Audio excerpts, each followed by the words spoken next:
Gas, చమురు, ఎరువుల కొరతను లేకుండా చూస్తున్నాం. ఇలాంటి సంక్షోభాన్నైనా ఎదుర్కోవటానికి సిద్ధమన్న ప్రధాని మోదీ. రాయలసీమకు చంద్రబాబు ద్రోహం చేశారు. సీమ ఎత్తిపోతలకు నిధులు కేటాయించే వరకు పోరాడతామన్న భూమన్న. న్యాయ వ్యవస్థపై నమ్మకం ఉందన్న మాజీ మంత్రి అంబటి. తన ఇంటిపై దాడి చేసిన వారిని వదిలే ప్రసక్తే లేదని క్లారిటీ. మూసి ప్రక్షాళన అత్యవసరం. ఎవరిని నిరాశ్రయులను కానివ్వబోమని సీఎం రేవంత్ భరోసా.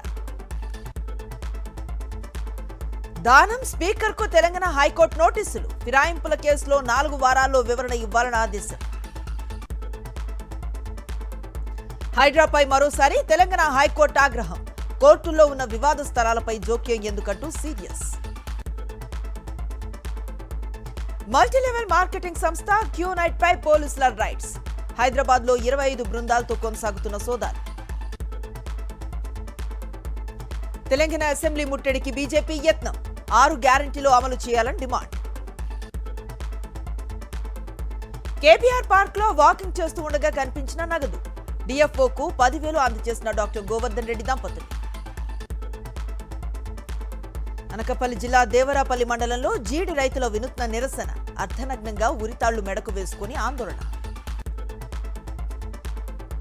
విదేశీ క్రికెటర్లకు పాక్ మిలిటెంట్ గ్రూప్ బెదిరింపులు. పాక్కు వస్తే ఆటగాళ్లకు భద్రత ఉండదంటూ పోస్టులు. గల్ఫ్ దేశాలపై కొనసాగుతున్న ఇరాన్ దాడులు. 5 దేశాలపై 30 శక్తివంతమైన మిసైల్స్ ప్రయోగం. కుంభవృష్టి వానలతో సౌదీ అతలాకుతలం. భారీ వరదలకు నిరాశ్రయులైన వేలాది కుటుంబాలు.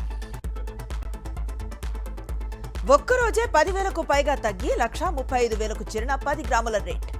హైదరాబాద్ లో 2,30,000 పలుకుతున్న కిలో వెండి. బంగాళాఖాతంలో ఉపరితల ఆవర్తనం. తెలంగాణలో తేలికపాటి నుంచి మోస్తరు వానలు. ఏపీకి మరో 4 రోజులు వర్ష సూచన.